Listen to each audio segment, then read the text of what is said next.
right, guys. Hi, we're back. We're back again. Welcome back to This May or May Not Be a podcast. Thank you so much, Hazel. You're so efficient. Mhm. It's such a pleasure co-hosting with you. Anyway, So what are we back talking about to- today? Basically, Dilemma. here's the deal. Okay, go ahead. When we were out Mhm, with some mhm. friends of ours from back home, Mhm. from Nigeria, Mhm. yes, Niger for life.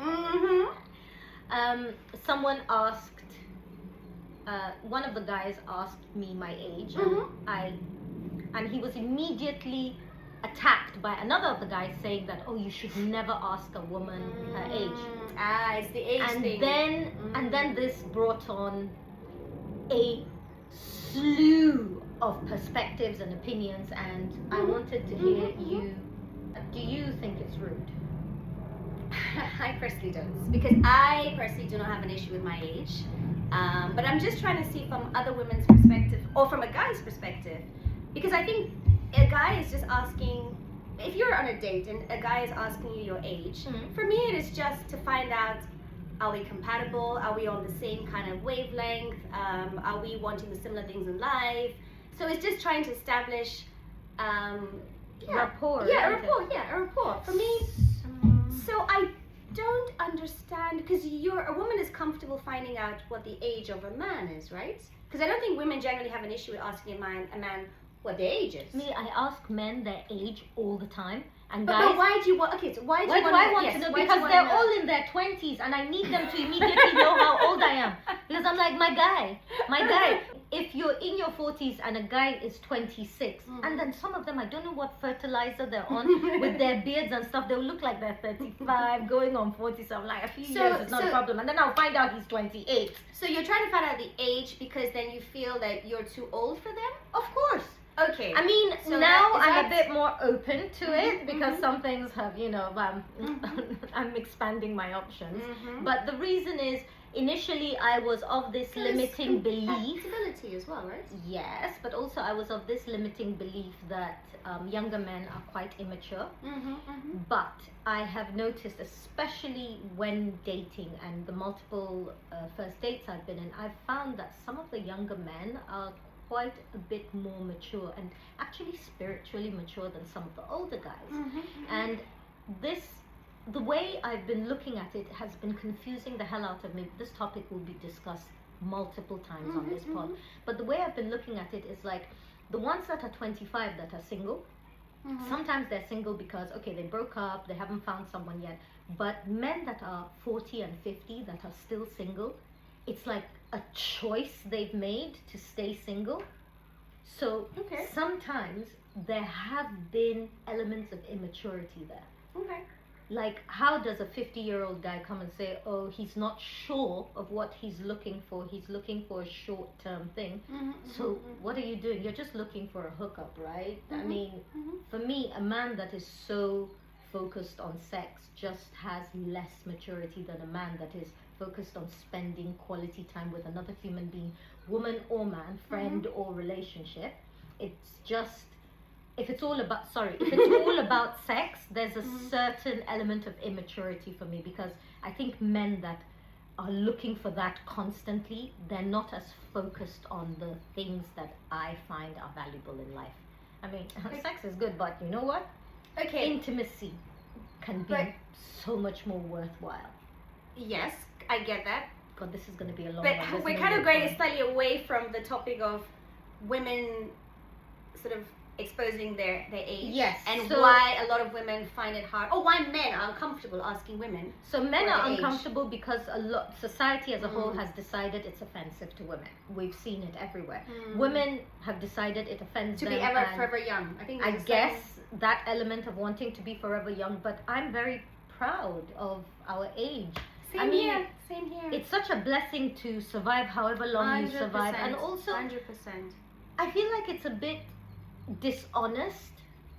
Say, for example, say you're 50, Mm-hmm. but like most of the 50-year-olds I know, they look like they're in their 30s.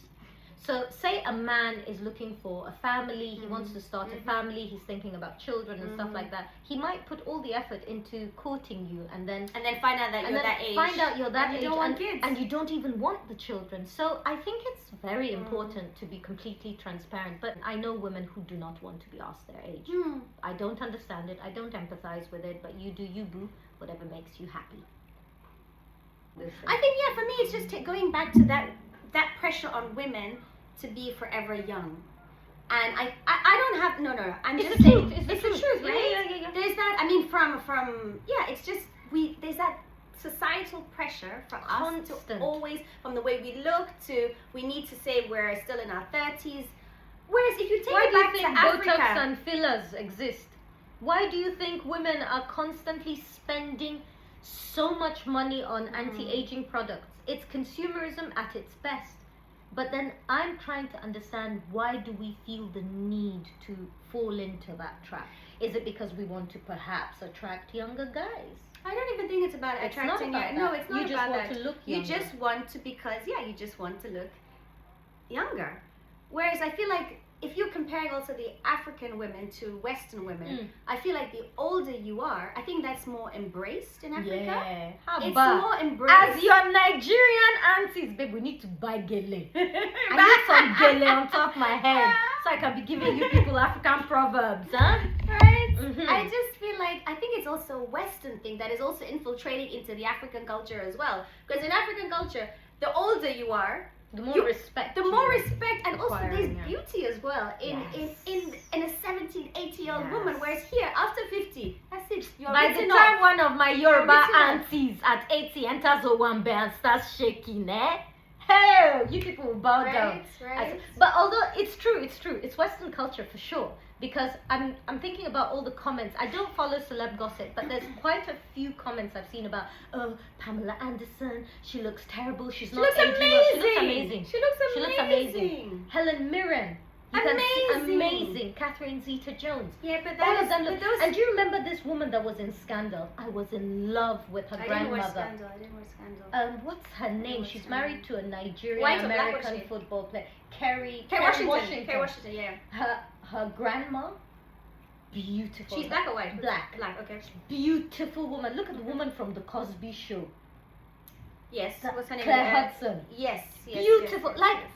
I mean, there was this philosopher, I don't remember his name, but he was talking about ballet, and he was like, there's a beauty in things deteriorating. So when somebody, and there was like some sort of art installment where there was a ballet dancer that was getting on top of, I think, a table or a chair or something, and they were doing it continuously over and over again in a loop, and this was live action, like art, right?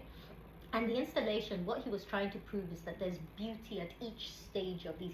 When the ballet dancer is tired, the movements become clumsier. They're not as accurate and as sharp as they started with. But even in that, he was taking photographs of the whole process. Even in those moments of when the ballet dancer is becoming tired and fumbling, there was an element of beauty in that. And I just think that we as women, we as human beings, are beautiful at every single stage in our lives. So, I mean, how many times have you've been there when people have asked me, oh my God, you're not gonna dye your grey hair? And I'm like, no, I love it. I've got a grey streak. I'm going all rogue on X-Men on this. But again, that takes, you're not the norm. You are not the norm. As in, it takes confidence to embrace.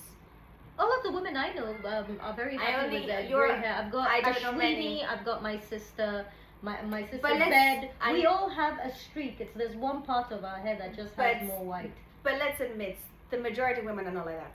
And there's nothing wrong. Like, I'm not even sure if I would embrace my grey. I don't know.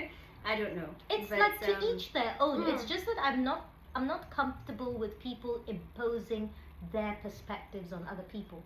So if you want to dye your grey, I mean, it looks gorgeous, good on you, right? But being so shocked that I don't, it makes it seem like I'm the odd one out, and I'm not. I'm just being a normal woman that doesn't have time to be following your societal projections. I mean, to be fair, wasn't it raised that you only have like 1-2 creams? guys. A woman One should day probably I'm have going to give you guys my skincare Right. routine and my Same hair here, routine. same here. We'll share what Same. we do. And honestly, What we, else? So and we get, I What bath else? with soap. The same soap I bath with is the same soap I used to wash my face with. All that consumerism of having a night cream, a day foaming cream, a face mid cream, wash, a this. Yeah, face toner. You are whose father? Me, I'm African. No, we used to bath in But in I stream. massage. I'll put cream on my. I do a lot of massaging. A lot. I'd say. So me yes, maybe I once do or twice massage. a week I'll Yeah, what I say a lot. I'll, That's I'll probably calm down my masetta because I clench my teeth when I'm a bit pissed off. a bit.